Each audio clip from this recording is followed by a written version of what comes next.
Headline edition, July 8, 1947. The Army Air Forces has announced that a flying disc has been found and is now in the possession of the Army. Army officers say the missile, found sometime last week, has been inspected at Roswell, New Mexico, and sent to Wright Field, Ohio, for further inspection.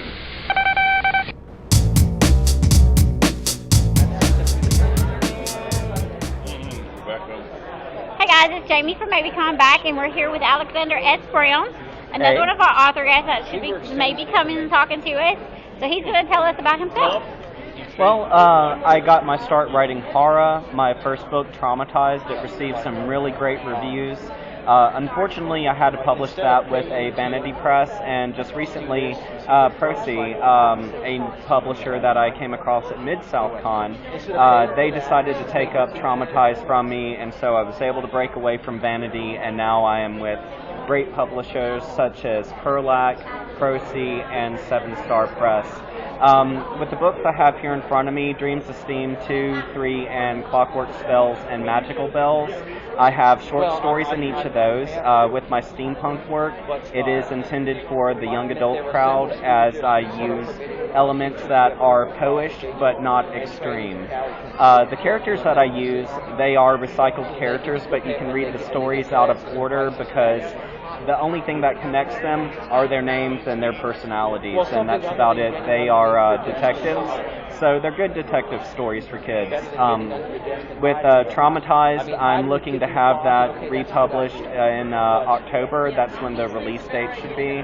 That is a book that is intended for adults only. Each of the stories, what makes this so special is that each of the stories will have an illustration to go with it. And also I have some great news that no one has heard yet. Awesome. Exclusive. Southern Haunts is an anthology that author J.L. Mulvihill and myself, Alexander S. Brown, have put together for 7th Star Press. Next week at Mid-South-Con will be its debut of publishing and releasing. So that's going to be there, and of course, if I would love to be at MOBICON and share that with you as well. Well, you already told us what your latest book was. Yes. You told us it was code out, so we can skip that question. All in one breath, huh? All in one breath. He's good. He can talk a lot longer than I can, which is kind of hard. I learned it from my mom. Most other women we do. We talk a lot. We try to pass it on so the next generation's got it. So it's not a dying art. So what advice would you give to people that are wanting to get into writing?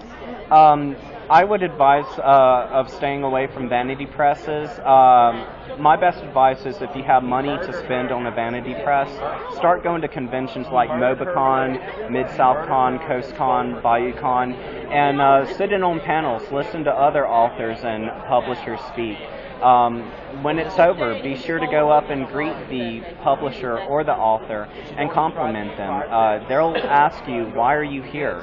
That's your step to say, well, I like to write as well. It's a very good chance to get in on submissions and just meet great people that can help further your career more so than what a vanity press can do.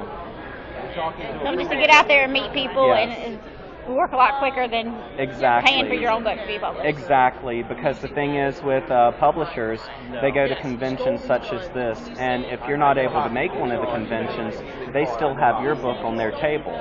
So they are selling even though you're not able to attend. And vanity presses, they don't do that unless you want to pay them money up front. And that's an unnecessary fee when you can just go to these conventions, show your talents to the right people, and get your foot in the door that way. Awesome. Good. Sounds like some good advice to me. I try. So, tell us something about you that most people wouldn't know just by looking at you. Come on. Give us some dirt. We want some dirt. All right. Well, I'll share my weakness side here. There you go. As one of my books fall down. Pretty much, I am a person who is not afraid of spiders or snakes. They're great. For some weird reason, and this is the funny part, I am terrified of frogs and lizards. I don't know why. Alright. Alexander, that's awesome. So see, now we know a little bit more about Alexander, so we know what not to get anywhere near him. Yeah, don't bring any lizards anywhere near him. I will lock myself in my car if you bring a lizard. But he will kill your spiders for you if they show up. Or pet them. Oh. He might collect them. Thank you, Thank Alexander. you. We hope Thank to see you you. at MOBICon. All right, thanks.